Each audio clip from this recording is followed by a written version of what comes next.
Hi there, everyone. My name is Christian Eschbach, and welcome to another one of my album reviews.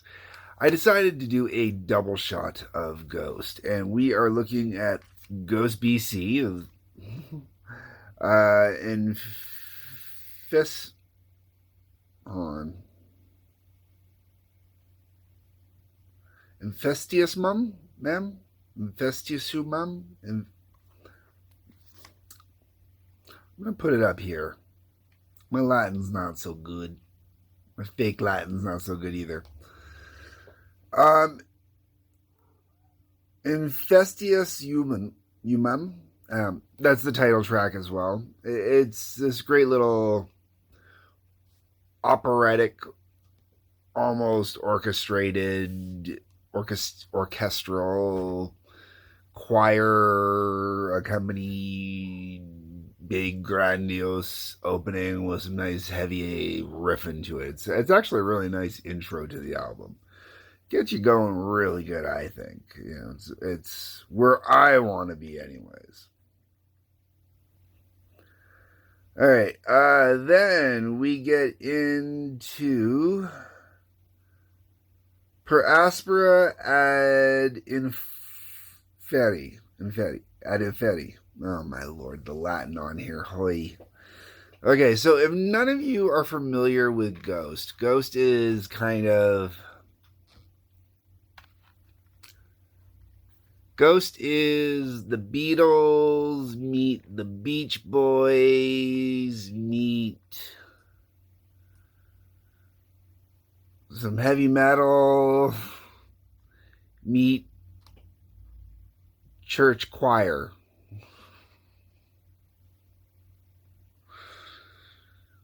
A lot of face painting, a lot of Satan worshiping. It's a good tune. It's not a bad tune. I actually enjoyed it. I think it's pretty good.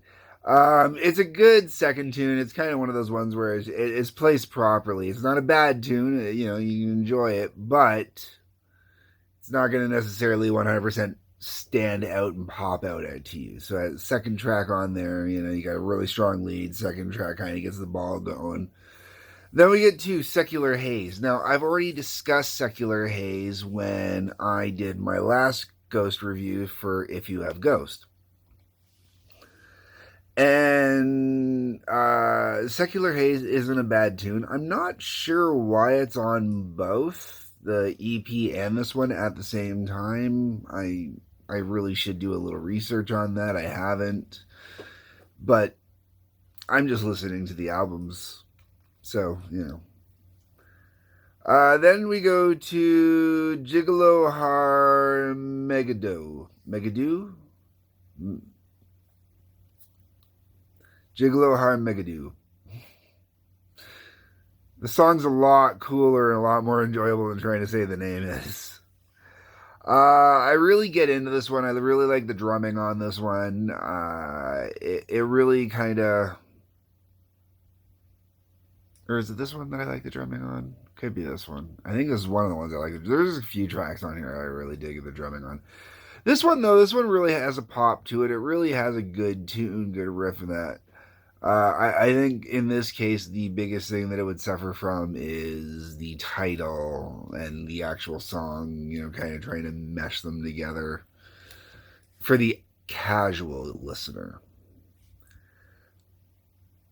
All right. Now, the next song is Goulet Zombie Queen. When I borrowed these off my buddy Drew, and Drew, whenever anybody asks about ghosts, he says he loves to recommend Goulet Zombie Queen as a song to introduce them to ghosts. And I understand why he does, because in that song, it really does encompass everything that is Ghost.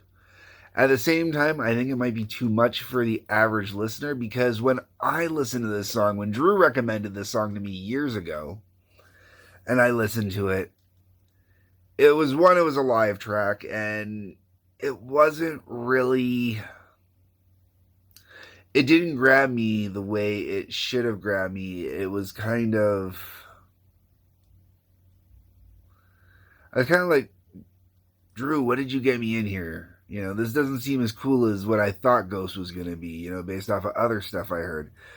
And I want to say it really is a good song. Like, if you've never heard Ghost before, so you're listening to this review, Goulet, Zombie Queen, it is a cool tune. But I don't know if it'll necessarily get you into Ghost. I think there's parts of it that are kind of missing a little bit. Whereas the next song, Year Zero, it's a little more straightforward for Ghost, a little more regular kind of rock and roll-ish. But it's a really good tune. I really dig Year Zero. Year Zero is one of those songs that could end up in one of my regular playlists. I think it's just a really good, enjoyable song, really fun. Then you get to Body and Blood. I don't really like Body and Blood. Body and Blood sounds too churchy for me. Just honestly way too churchy for me. And I don't care how you want to spin it, in which wonderful, horrible way you want to spin it, and try and make it sound cool or satanic and evil.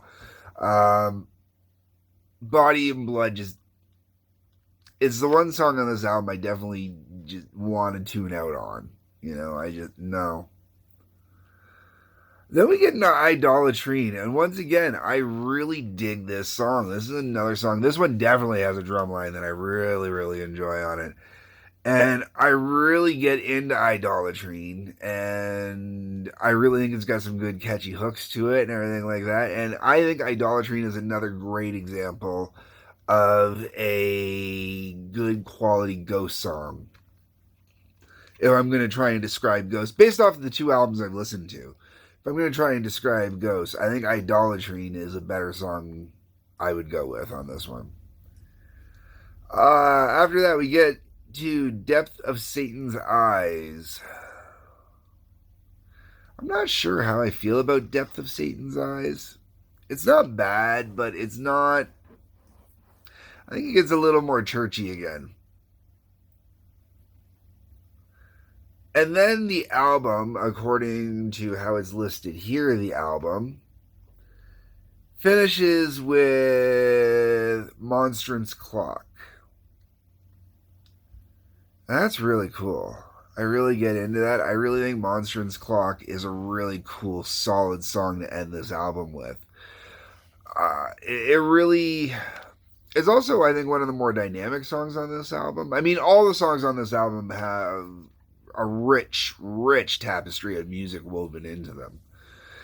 I think Monstrance Clock might be the one that gets maybe the most overboard into the heavy-duty prog zone, we'll call it. This is a cool album, man. Now, when listening to this one versus Ghost BC, If You Have Ghosts, I love the 5 songs on If You Have Ghosts. And 2 of them appear on here. One of them I haven't gotten to yet, but I will get to it shortly. Secular Haze was on the EP, and then one of the other songs, which I'll get to in a minute, because, hidden tracks. Shh. Now, taking this album just as it is, as it's written here, as on the back, no bonus tracks, which I haven't gotten to yet or anything. This is a cool album,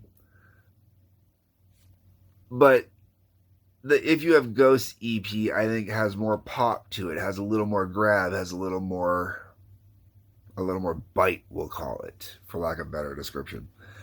Once again, there are songs on here, I think the Latin titles are what's going to hurt it for the casual listener. For the casual listener, Year Zero and Idolatrine will definitely pop. I think so. Secular Haze, pretty cool as well.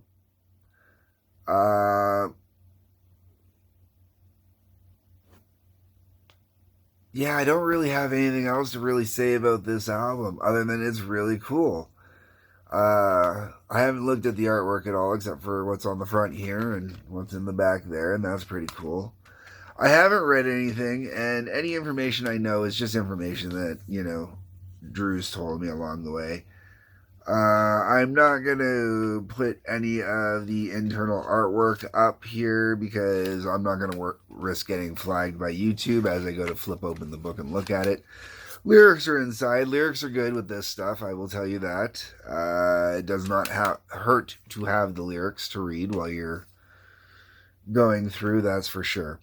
I will be doing more Ghosts, and I will be doing more Ghosts shortly because my buddy Drew, as I keep mentioning, he's given me basically the entire Ghost collection to listen to, so I can review it. I'm trying not to hold on to them for too long, so I'm going to go through and I'm going to record all of them rather kind of quickly.